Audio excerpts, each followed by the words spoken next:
Our anniversary dinner was supposed to be peaceful, predictable, the sort of soft-lit evening where you remember why you built a life together in the first place. Marcus picked the restaurant himself, a quiet waterfront place with navy linen tablecloths, handmade candles, and a pianist who played just loud enough to fill the silence but never intrude on it. Our daughter, Lily, had drawn us a card before we left. It was still in my purse, a crayon bright "Happy Anniversary Mommy and Daddy," with uneven hearts around our names. I remember thinking how steady everything felt. Then the first crack appeared, small enough to miss if you weren't paying attention. When Marcus sat down, I saw his shirt sleeve was slightly torn near the cuff, like someone had yanked him back earlier. And when he reached for water, his hand trembled just once. His mother, Evelyn, who had insisted on joining just for dessert, kept glancing at him with a look I'd seen before, the look she used when she believed she had orchestrated something. Her son, my husband, forced a smile. "Let's not drag tonight out, okay?" he said softly, but not kindly. The pianist paused between notes, and his voice carried farther than he probably meant. I felt the room shift. He cleared his throat, leaned back, and added, "I think we both know this marriage isn't sustainable anymore." My stomach dipped. Guests at the next table looked up. The server froze a few steps away. Evelyn folded her napkin with infuriating precision. "Marcus, darling, if you're doing it, just do it. She'll handle it. She always does." Then she turned to me with a smile so polished it felt corrosive. "You're strong, dear. You'll land on your feet." I don't know what bothered me more, the words or the way she savored them. Marcus exhaled like he'd been holding this moment in his chest for weeks. "I want a divorce," he said quietly. "I'm sorry." The candle between us flickered, and its shadow cut across his face like a line he couldn't uncross. Before I could form a response, Evelyn reached into her handbag and placed a white envelope on the table. Its edge was bent, like it had been carried around too long. "You'll read this later," she said. "It's best you hear it from the family." A couple nearby stopped eating. Someone whispered. I kept my posture straight, the way you do in a boardroom when someone tries to corner you in front of the team. I didn't touch the envelope.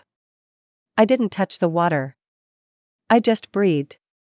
Marcus muttered, "Mom, I told you not to." She cut him with a glare only a mother like her could deliver. "It's done." I noticed something else then, a faint bruise along Marcus's jawline, just above the collar. Fresh. He kept lifting his hand as if to cover it without thinking. When I looked at him, he glanced away. That bruise didn't match his torn sleeve. It matched something else, fear. My voice stayed level. "Why tonight?" Evelyn sighed. "Because this family can't keep waiting for you to fall in line. There are decisions to make. Assets to protect. It's time for clarity." There it was. Their favorite word, clarity. It always meant they'd decided something without me. As I held their gaze, something cold and steady settled in my chest. I didn't raise my voice. I didn't cry. I didn't touch the envelope. I simply memorized the moment, the restaurant, the echo of the pianist restarting an uneasy song, the scent of rosemary bread in the air, and the growing, certain knowledge that they were hiding more than a marriage ending. And because this moment demanded it, I looked straight at my husband and said, "If you're lying about anything tonight, I will find out." He flinched so slightly I almost missed it. The first real crack wasn't the bruise or the torn sleeve. It was that flinch. And since you're here listening, let me ask you, have you ever sat at a family event and felt something shift underneath the table, like someone was hiding the real story? Tell me in the comments if you've been blindsided at a dinner, and what moment made you realize something was off. I turned the envelope around so the flap faced me. I didn't open it. Not yet. Because I needed to see what they would do next. And as I lifted my eyes, I caught Evelyn giving Marcus a tiny nod, the kind people exchange when they think everything is going to plan. It wasn't. 2 weeks before that dinner, Before the envelope and the bruise and the cold rehearsed cruelty, the tension in our house was quieter, like a draft slipping through a window someone forgot to latch. Marcus had been coming home later than usual, claiming work emergencies at his family's logistics firm.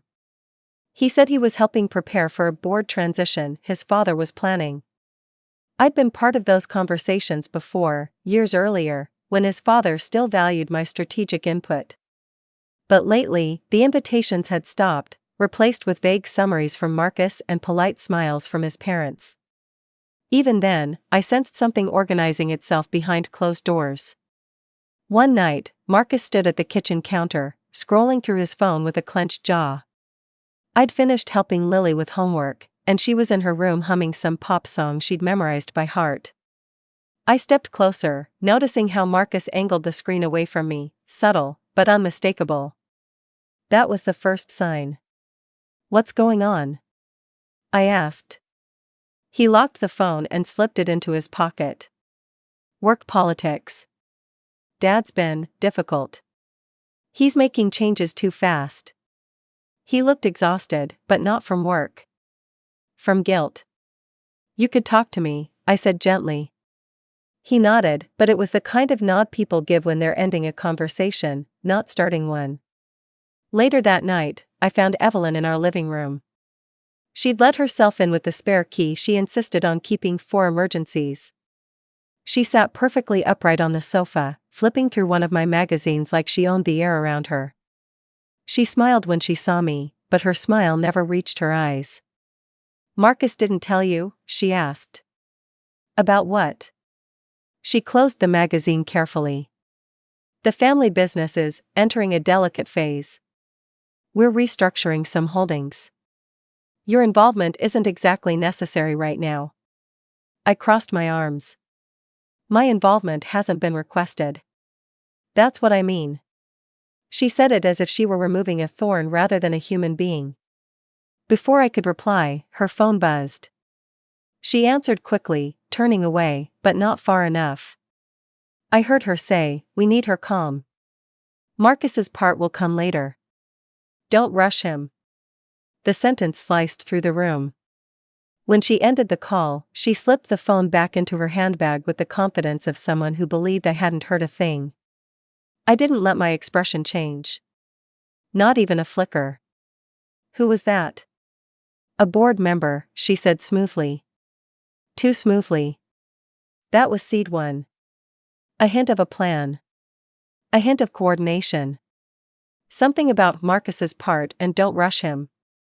Words you don't use unless you're moving pieces on a board. I watched her walk out as if she were leaving her own home, not mine. After she left, Marcus came downstairs, rubbing his temples. "Did she say anything?" "Just the usual," I replied. "She seems worried about the transition at the company." He hesitated. "She's under pressure. Dad has these expectations, and she's caught between." "Marcus," I said, "what expectations?" He opened his mouth, then closed it. "You don't need to get involved." That phrase hit me harder than he probably realized. I had helped him stabilize that company before. I had revised proposals, negotiated with suppliers, and mapped out growth strategies. But suddenly I didn't need to get involved. I went to bed that night knowing two things: they were preparing for something, and Marcus was being pulled into it whether he liked it or not. A few days later, Lily came home early from a play date because her cousin, Evelyn's favorite grandchild, of course, had overheard something at their house. Kids repeat things adults think they're whispering. "Grandma said Mommy is getting in the way," Lily said innocently as she drew a house with crooked windows. "What does that mean?" I kissed the top of her head. "It means some grown-ups don't understand what's important." She didn't need complexity. She needed safety. The next morning, while Marcus showered, his phone lit up on the dresser. A preview flashed: "We should finalize everything before she figures it out." No name, just a number. But that sentence told me more than any name could. I didn't touch his phone. I didn't confront him. Not yet. I needed patterns, not guesses. And as the days crept toward our anniversary, the distance between Marcus and me widened, subtle but undeniable. His parents grew more present, more controlling, and more insistent on helping us plan our future, a phrase that suddenly sounded like a threat. Something was coming. And they all assumed I'd never see it. They were wrong. Back in the present, after the ruined anniversary dinner, after the envelope hit the table like a staged prop, I placed it into my purse without opening it. Evelyn watched me do it with the kind of smug patience that suggested she thought the letter inside would break me. Marcus looked dazed, the bruise on his jaw darkening as the candlelight shifted. "Let's step outside," I said calmly. Evelyn frowned. "Here? Now? Must you?" "Yes," I replied. "Now." My voice didn't rise. It didn't need to. People moved out of our way as I walked toward the restaurant's exit, Marcus following like someone moving through thick water. Outside, by the waterfront railing, the cold wind pressed against us. The air tasted sharper, cleaner, as if it wanted truth more than the people behind us did. I turned to Marcus, keeping my tone measured. "The torn sleeve. The bruise. The envelope you didn't want her to give me. What happened tonight before dinner?" He swallowed. "It's not what you think." "That's interesting," I said. "Because I haven't told you what I think." His shoulders sank. Dad had a board meeting. He wanted me there. He wanted to discuss reallocations. Reallocations of what? He hesitated. Family assets. There it was again. Assets. Not relationships. Not people. Assets. "And you?" I asked. "Were you part of that discussion?" Marcus rubbed the bruise as if it reminded him of the answer. "I didn't agree with something." Dad was furious. He grabbed my sleeve. That's when it tore. "And the bruise?" He froze. That half-second of silence was enough. "Who hit you?" I asked quietly. He exhaled. "Evelyn slapped me." So his mother, who had just smiled her way through dessert, had struck her grown son over a disagreement. The pieces rearranged themselves, the trembling hand, the forced lines, the way he'd looked at her before announcing the divorce. He wasn't just pressured, he was cornered. "And the envelope?" That was the weapon. Before he could say more, Evelyn stepped outside, clutching her coat dramatically. "Marcus, stop feeding her paranoia. She doesn't need every detail." I turned toward her. "You don't get to decide what I need." She stiffened. "Don't make this messy. The family has made a decision." The family. Not her son. Not me. The family, meaning her and her husband, orchestrating everything like a chess match. Marcus tugged at his collar, voice cracking. "Mom, please. Enough." She grabbed his arm, too tightly. "We're done here." He didn't pull away. That told me enough. Back at home, after the tense car ride where nobody spoke, I went straight to my office, the only room Evelyn disliked because she couldn't rearrange it. I placed the envelope on the desk and stared at it. The edge was wrinkled like it had been handled repeatedly. The flap wasn't sealed properly. Before opening it, I replayed the night in my mind, the quiver in Marcus's voice, the bruise, Evelyn's comment about clarity, the slap he admitted to, the way he kept glancing toward the envelope like it contained a fuse. When I finally opened it, the contents were worse than a simple divorce decree. It was a proposal from Marcus's father's attorney, a preliminary marital dissolution outline that suggested I would voluntarily relinquish my joint holdings in the family's logistics company in exchange for an amicable, discreet separation with guaranteed visitation stability for Lily. It was dressed up like a kindness. It was a trap in a suit. But the bottom, one handwritten note, caught my attention. "Once she signs, the rest falls into place." The handwriting was unmistakably Evelyn's. A chill crawled up my spine. Why would she need the rest to fall into place? What else was in motion? Then something slipped out of the envelope, something I almost missed. A small printout. A calendar screenshot. A meeting titled Finalize Transfer Details, M. The invitees, Marcus's father, Evelyn, and an email address I didn't recognize. But the subject line stood out. Before she finds out. Seed 2. And a strong one. My pulse stayed steady, but inside, gears turned. They weren't just planning a divorce. They were planning a takeover, personal, financial, reputational. And they thought I'd walk into it willingly. I looked at the camera on my desk, the security cam app open from earlier, and a different thought hit me like a spark. If they were coordinating this much in the open, what was happening behind closed doors? That was when suspicion peaked hard enough that I needed someone's perspective beyond my own. If you've ever had a moment where a family story didn't match the evidence, where the timeline felt off or someone's behavior didn't fit, what tipped you off first? Tell me in the comments what detail made everything click, and how you realized something bigger was happening. Because in that moment, staring at the meeting screenshot, I realized I wasn't dealing with a messy breakup. I was dealing with a strategy. And I was about to build my own. I didn't confront them immediately.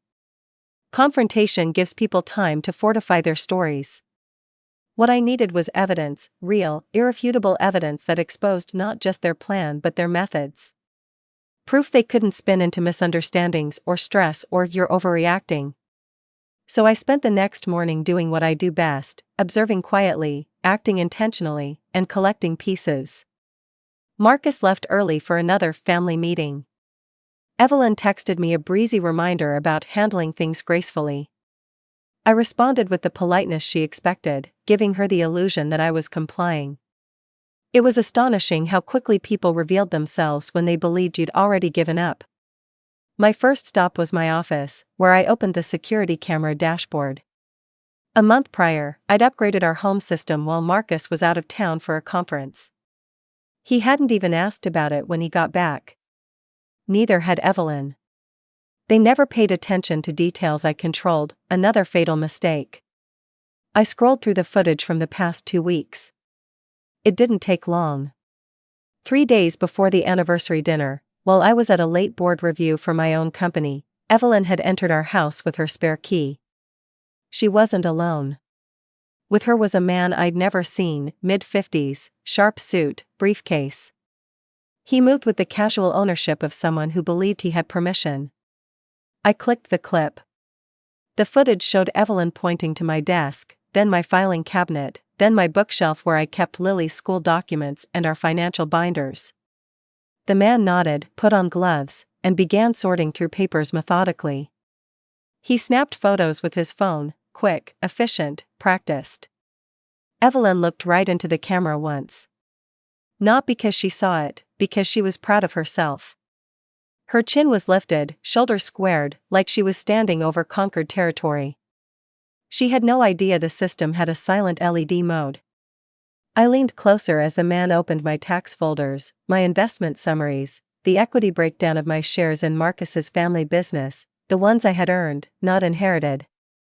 Evelyn hovered behind him, arms folded. Then she said it, the sentence that locked everything in place. Once she signs the dissolution outline, we can claim she never fully participated in management. Financial passivity. It strengthens the transfer. Financial passivity. That was the phrase their attorney had used in the envelope. I checked the timestamp. 15:42, exactly 1 hour before Marcus came home, unusually tense that day. So he had walked into a house where his mother had just violated every boundary imaginable, and apparently, he'd chosen silence. Proof was forming, but I needed more. Something direct. Something in Marcus's own words or actions. I scrubbed through more footage. Then I found it, late at night, the same day. Marcus, alone in the living room, pacing. He held his phone in one hand and a glass of whiskey in the other. He looked worn down, defeated, and every few seconds, he lifted the glass like it might steady his nerves. He called someone. The system captured audio. A man answered. I recognized the voice immediately, his father. Marcus said, "Dad, she's not going to sign without asking questions." His father responded sharply, "Then make her. Bring up Lily if you have to." My breath caught. Marcus whispered, "I don't want to use Lily." His father snapped, "Grow up. Evelyn believes you're too soft on her." "She's right. The business comes first. You want your role to increase or not? You can't have both the position and the marriage. Tonight you choose." Marcus said nothing for a long moment. Then, quietly, "I'll handle it." I watched the timestamp, only 48 hours before the anniversary dinner. This was no misunderstanding. No miscommunication. No panicked mistake. This was coordinated coercion. Still, I wasn't done. I checked the rest of the footage and found the undeniable artifact, the one thing no lawyer could twist, no parent could reframe, no spouse could gaslight. Marcus's father had sent him an email. The system caught Marcus reading it in the office. Subject, Transfer Phase, M. Attachment, draft_resolution_214.pdf. Line inside the email. Once she relinquishes her shares, initiate board vote step 2. Keep her calm. Do not mention the Q4 audit discrepancy, she must not connect the timing. A timestamp, 2:11 a.m. My heart steadied. The Q4 audit discrepancy. I knew exactly what that meant. Someone had been moving money inside the company, quietly, sloppily, and they needed me out before I saw it. I saved the clip, the audio, the screenshots. I didn't need to interpret them. They spoke loudly enough. And my plan crystallized with the simplicity of a blade being sharpened. They wanted me gone. They wanted my silence. They wanted Marcus compliant. They wanted the company unchallenged. What they didn't want, what they never anticipated, was that I might strike back with evidence sharper than their schemes. And now that I had the proof, I wasn't afraid of their family unity reputation threats. Because I finally knew exactly where to cut. The next morning, the house felt too still, like the quiet you get before a storm hits the shore. I made breakfast for Lily, braided her hair, kissed her forehead, and sent her off to school with the same steady smile I always gave her. She didn't need to know that her father's family had spent weeks constructing a trap behind her mother's back. When the door shut, I felt my own spine straighten. Today wasn't about emotion. Today was execution. Marcus returned mid-morning, looking like he hadn't slept. I was in my office with the proof pulled up on my laptop, the security footage, the call transcripts, the email screenshots. I didn't hide it when he walked in. I didn't minimize the window. I didn't pretend ignorance. He froze when he saw the screen. "Sit," I said. His voice cracked. "Please, don't do this like I'm some enemy." "You're not my enemy," I replied. "But you became someone's tool. And you let them use you against me." He sat, shoulders collapsing inward. "I didn't know they were going to go this far." "Yes, you did. You knew enough. Enough to tell your father you'd handle it. Enough to let Evelyn into our house with a stranger to go through my financials. Enough to bring me to a restaurant where they planned to corner me publicly." He buried his face in his hands. "I didn't want to lose my place in the company. You weren't going to lose it. You were going to inherit it. They dangled a crown in front of you, and you crawled after it." His silence screamed guilt. I turned the laptop so he could see the clip where Evelyn led the man through my files. He winced. Then I played the audio of him calling his father.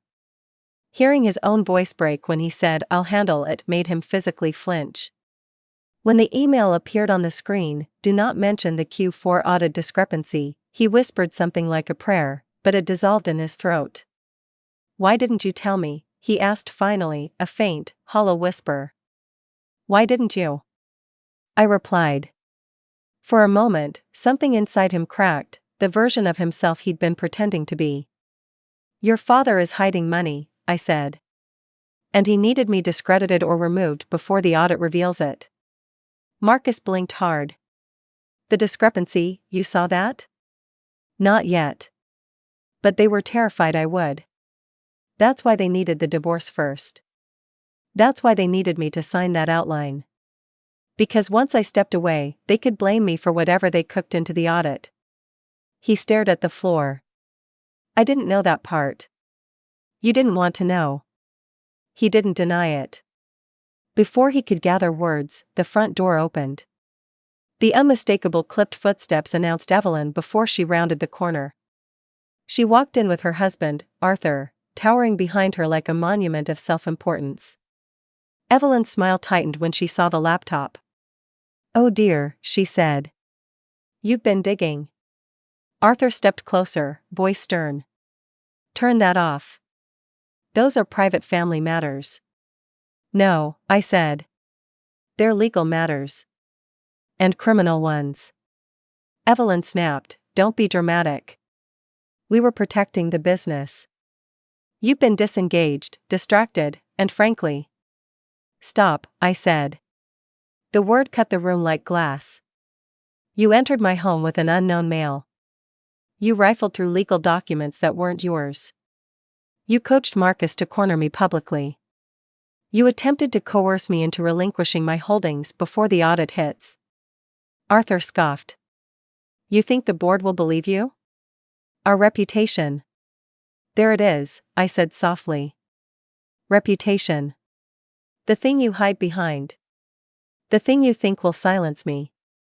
Evelyn's face hardened. If you make this public, you will embarrass your daughter. And yourself. Do you want Lily dragged through a scandal? There it was. Their greatest weapon. Reputation and motherhood twisted together into a threat. I stood. I'm not going public. I don't need to. Evelyn blinked. Then what do you want? Private negotiations. New terms. And Marcus will initiate them in writing. Arthur frowned. You have no leverage. Oh, I do, I said calmly. I have footage of you entering my home illegally. Recordings of conversations you didn't know were captured. And proof you attempted to manipulate corporate documents before an audit. If I were to forward those to the board's compliance officer, even anonymously, your reputations wouldn't just crack. They'd collapse. Arthur opened his mouth to argue. I didn't let him. And if you retaliate by trying to smear me? Well, I've already secured the originals off-site. Any attempt to discredit me becomes additional evidence. For the first time, Evelyn's confidence wavered. A tiny shift. But enough. Marcus whispered, what do you want me to do? You're going to write an affidavit stating that your parents pressured you to coerce me into relinquishing my shares. That they concealed information about the audit discrepancy. And that I have been an active, informed stakeholder. Arthur lunged forward. Over my dead. Evelyn grabbed his arm, panicked. Arthur. Stop. Her voice shook. Mine didn't. For once, I said quietly, listen to the smarter person in the room. The power shifted right there, so visibly it felt like gravity recalibrated. They weren't in control anymore. And they knew it. Marcus wrote the affidavit that afternoon. Not because he wanted to. Not because some sudden moral clarity washed over him. But because, for the first time in his life, he understood something terrifying. His parents couldn't protect him from the consequences they'd set in motion. And I wasn't bluffing. Not about the footage. Not about the files stored off-site. Not about the compliance officer who had already agreed to review anonymous materials if they ever arrived. He signed the document with a trembling hand. Evelyn watched, her face drained of the manic confidence she'd worn like jewelry. Arthur paced behind her, shoulders tight, jaw clamped like he was holding words he'd been ordered not to speak. When Marcus set the pen down, I didn't gloat. I didn't smirk. I simply took the affidavit, slid it into a folder, and said, good. Now let's discuss the terms for Lily and myself. Evelyn's head snapped up. You're still divorcing? No, I said calmly. He is not divorcing me tonight. Because he won't be manipulated into that anymore. Marcus looked at me with an expression I hadn't seen in months, something like shame softened by relief. But I wasn't done. But, I continued, the relationship will be rebuilt on boundaries. Real ones. And the two of you, I nodded at his parents, are no longer part of our household decisions. Ever. Arthur scoffed. You think you can cut us out? I already have. And if we don't accept this? Evelyn asked, voice thin as tissue. I placed the folder into my briefcase. Then the board sees the recordings. The compliance team sees the emails. And the audit discrepancy won't be a private problem, it'll be a headline. Her breath caught. For decades, Evelyn had survived by polishing the family's spotless image. She'd weaponized etiquette, charity galas, and carefully placed whispers. But she had never faced someone willing to use silence, not noise, as a blade. Marcus spoke quietly, almost pleading. Mom.